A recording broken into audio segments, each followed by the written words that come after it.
There's always a seat no one argues for. In her family, it was the one by the back door. She sat there, every meal, every time. She called them by name. They called her Mom, like they were passing the salt. She folded every napkin the same way, even when no one noticed. Especially then. She never told stories. She just listened. Like someone learning a language she once knew but had forgotten. The soup always came out too hot. The candles burned too fast. And somehow, her eyes never left the doorway. Every family has someone who fades. Not all at once. Just quietly. Meal after meal. She never said what she carried. And they never asked. But one day, a new pair of eyes sat at that table and didn't look away. That's when it began. Not the story she told. The one she'd been folding shut. Again and again. It started with kindness misunderstood. At her daughter's baby shower years ago, Mama had quietly paid the caterer when she overheard them whisper about budget cuts. She left no name, only a thank you note folded under a teacup. Months later, her daughter mentioned it. They said someone stepped in. Was it you? Mama had smiled and said, "It doesn't matter." Her daughter didn't smile back. "It does. It makes me feel like you think we can't handle our own lives." From then on, something shifted. At a recent birthday, Mama brought her usual lemon pound cake, her granddaughter's favorite since she was 6. But this time, it was left unopened on the counter. "We've got too much food already," her daughter said. Mama simply nodded, placed it beside the sink, and sat at the edge of the room. When someone asked about the family photo wall, a teenager pointed to one frame. "Who's that standing next to Uncle Victor?" Her son-in-law answered first. "That's just an old friend. Victor never talked much about him." Mama didn't speak, but her eyes lingered on the photo. Later, in the kitchen, her daughter leaned against the counter, arms folded. "You've always been good at showing up, but never at showing yourself." Mama looked at her, puzzled. "I don't know what that means." Her daughter shrugged. "You've lived with us, helped raise the kids, but you still feel like a guest in your own story." Mama's breath caught, but she said nothing. Instead, she reached for a dish rag and began folding it. Carefully, precisely corner to corner, like she used to fold cloth napkins at holidays. Her daughter kept going. "Victor used to say you reminded him of someone. Said you folded things the exact same way." "Strange, huh?" Mama froze for just a second. Just one heartbeat. That evening, her granddaughter returned a scarf Mama had left behind. "I figured you'd want this back," she said. Mama took it, smiled. "Thank you." "Like." The girl hesitated. "You okay?" "I'm always okay." But the girl didn't leave. Her voice was softer now. "You know, sometimes I wonder if you don't tell us things because you think we won't understand.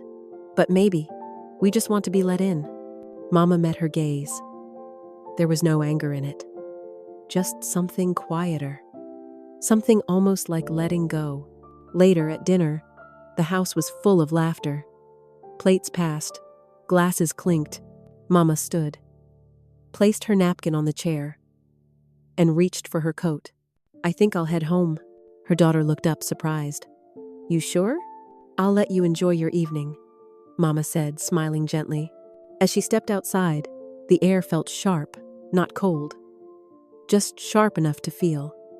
She walked slowly down the front steps, scarf in hand, cake left behind, and no one following. And for the first time in a long time, her silence didn't feel like peace. It felt like exile. The morning after she left early, Mama folded the scarf again. Not because it needed folding, just because her hands didn't know what else to do. No one called. No message came. It felt like silence wasn't something that happened. It was something that thickened. She stepped out briefly, walked to the post office with a small box wrapped in brown paper. Inside was a bracelet her granddaughter had admired it once. She thought it might be a quiet way to say, "I still see you." At the counter, the clerk scanned the address, then frowned. "This one's blocked from external senders. Family security request." "Sorry, ma'am." Mama nodded, managed a smile. Back home, She placed the box on the shelf beside the clock that no longer ticked. She didn't unwrap it. Later, while sorting through old keepsakes, she found a photograph from years ago. Her granddaughter at 4, grinning in a paper crown. Mama had just built her a cardboard castle out of moving boxes. That same afternoon, a vase had shattered. Her granddaughter's little hands trembled with guilt. Mama had stepped in before anyone could ask. "I dropped it," she had said calmly. "I was rushing." No one questioned her. She never told the truth. Now, staring at the photo, she realized something else. That was the day she started thinking silence was a kindness. She turned to the wooden box across the room. The lock still held. Her fingers brushed the surface, then paused. She unlocked it. Inside, the birth certificate creased, folded, half of it missing. A note in handwriting only she recognized, and a hospital bracelet, tiny and yellowed. She reached for it. Her hand stopped midair. Not yet. She closed the lid, relocked it. In the living room, the television played softly. A commercial came on, something about Mother's Day. Celebrate the ones who made you who you are. Send her the words she never heard enough. Mama turned it off. Not because it hurt, but because it named what she could not say. That night, the house creaked in its usual places. Pipes settled. Wind pressed faintly against the windows. She sat in the dark, wrapped in the same cardigan she wore to every school play, every graduation, every time she wasn't in the photo because someone had to be the one holding the camera. There were no photos of her alone. There were no words from her in the family group chat either. Just a row of blue check marks. Read, not replied. There were things she told herself she had forgotten. Not because she wanted to forget, but because remembering hurt in ways that never healed right. When her granddaughter brought down an old envelope marked Safe Haven Registry, she barely blinked, smiled, soft and steady. Probably nothing important. You can toss it. But that night, her hands found the drawer she never opened. A box, wrapped in cloth. Inside it, a torn birth certificate. Only the mother's name remained her name. The rest had been ripped away before she left the hospital. 19 and invisible. No place to keep a baby. No one asking what she wanted. She stared at the candle burning on her nightstand. It flickered against the paper like it still held breath. The next day, at dinner, her son-in-law mentioned a strange email. A legal notice. Something about confirming kinship for medical records. Her daughter had pulled up the screenshot. One name, bold in the subject line. Victor Ramos. She gripped the table's edge without thinking. Her daughter frowned. "Mom, did you ever know someone by that name?" She nodded. "Yes. A long time ago." Silence filled the room. Her granddaughter whispered, "Is he connected to us?" She hesitated. Her fingers pressed into her lap. Then she rose. "Wait here." She walked to her bedroom, opened the box again. This time, she took the paper out.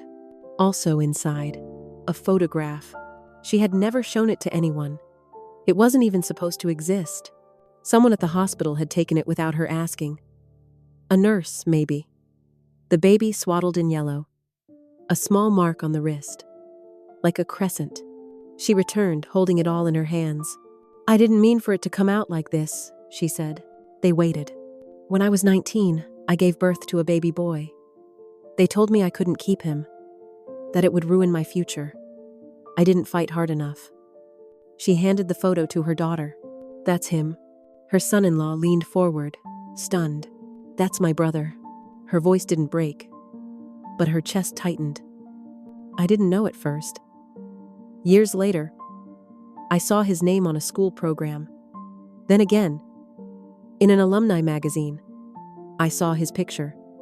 That same scar. And I knew. I kept track quietly. Just enough to know he was safe. When you told me about your adopted brother, something in me stopped breathing."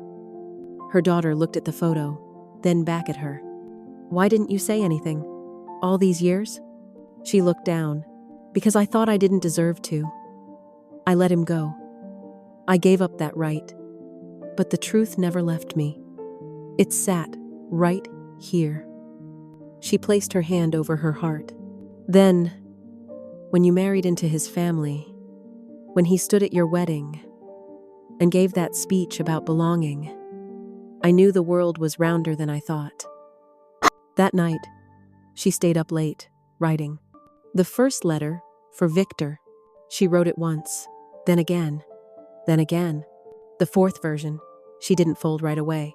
She stared at the words. You don't owe me a word, but if someday you wonder who kept that space warm, I did. She placed the half certificate inside. No signature, no plea. The second letter, to her granddaughter. Thank you for finding what I thought I'd buried. You reminded me some stories don't stay quiet forever. And maybe they're not meant to. The next morning, she walked to the mailbox alone. The sky was overcast but not heavy. As she dropped the letters in, she didn't feel fear. Not quite peace either. Just a kind of clearing. On her way back, she passed the old hydrangea bush. For 3 years, it hadn't bloomed. But now, just beneath the leaves, a tight cluster of blue was breaking through. She smiled. Not because something was ending, but because something had waited long enough. Maybe not all roots need sunlight. Some only ask to be remembered.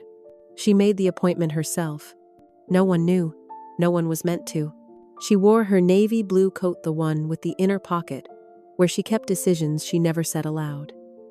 At the bank, the young man at the counter smiled politely, asked what kind of account she wanted to open. A trust, she said. For education. He nodded. Name of the beneficiary? She slid a paper forward. He glanced at the name. Relationship to you? She looked him in the eye, then said gently, not by name, but by blood. The clerk didn't ask again. She handed him the folder. Inside it, a picture book she had just bought that morning. Its title read, Where the Moon Goes When It's Hiding. She hadn't seen it in decades. She remembered reading it to herself in her room at the maternity home, whispering the lines like prayers to a child she never got to rock. She bought 2 copies. One went into the trust documents. The other she brought home. At dusk, she sat by her old wooden box. The one she had opened, closed, and reopened too many times.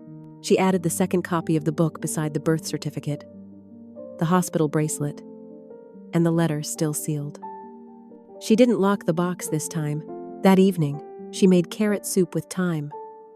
The recipe hadn't changed since she first learned it. Age 19. In a stranger's kitchen where they let the girls cook so they could feel like mothers for a moment. She made 2 bowls. One for herself. The second she placed gently on the porch railing. Covered it. Lit a candle beside it. She didn't expect anyone to come. She only wanted the space to remain open. Later, her granddaughter stopped by unexpectedly, dropping off mail. She saw the second bowl. Who's this for? She asked, smiling. Mama looked up. Someone I used to miss differently. The girl tilted her head, but didn't ask more. That night, Mama sat at her window. The candle still flickered, even as the soup cooled. She wrote a single line in her journal. Some loves don't ask to be seen, only not to be erased. The hydrangeas bloomed early that year, not because she tended them. She hadn't touched them since winter. But somehow, they pushed through the brittle stems like they didn't wait for permission. Her granddaughter stopped by that morning, unannounced. I brought your mail, she said, holding a few letters and an old catalog. They sat on the porch. No tea, just 2 chairs. Light. I'm making a photo album, the girl said.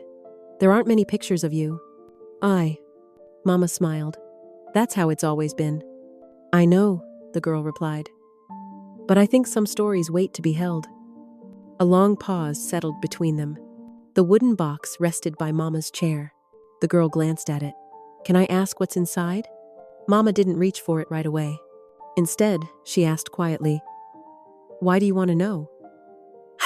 The girl looked down at her hands, then back up. Because I think someone inside it still wants to be seen. Mama placed her hand on the lid, paused, then slowly opened it. Inside lay the things she had kept for decades. The birth certificate, creased and halved. The yellowed hospital bracelet. The picture book with a moon on its cover. And something new, a pressed blue bloom from the garden. The girl looked, then looked again. I don't understand all of it. Mama nodded. You're not supposed to, not all at once. They sat without speaking. A breeze passed through. In the yard, the candle glass from last week was still there.